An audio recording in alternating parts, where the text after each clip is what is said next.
继续刷来基隆，看到基隆港游船即马观光产业势面良好，逐工拢有大船入港。2021年了后，平均逐年超过300只游船来挖靠，因为船出入港口的时拢会排烟污染，互民众嫌讲有一寡垃圾，也有太高的情形。环保局去年拢总查到5只船有排烟污染的问题，一只罚10万块，今年起搁再开始用严格监控的机制，按算一个月上少都要查15只船，规年透天都要加查超过200只船。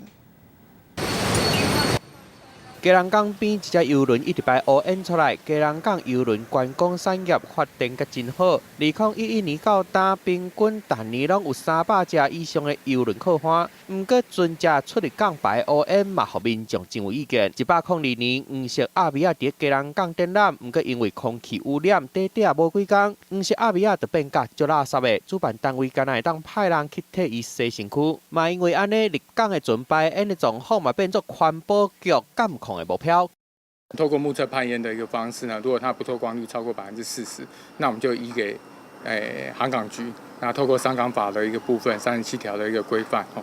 在船舶排烟的部分来做告发。环保局稽查的重点包括排污烟，油内底流的量爱伫0.5帕以下，另外嘛要求船入港的时阵速度爱放慢。那从105年度开始呢，我们告发了有1件，那106年度告发3件，107年度告发了5件，那今年度上半年总共也有告发了2件。详细的稽查的一个结果来看到的话，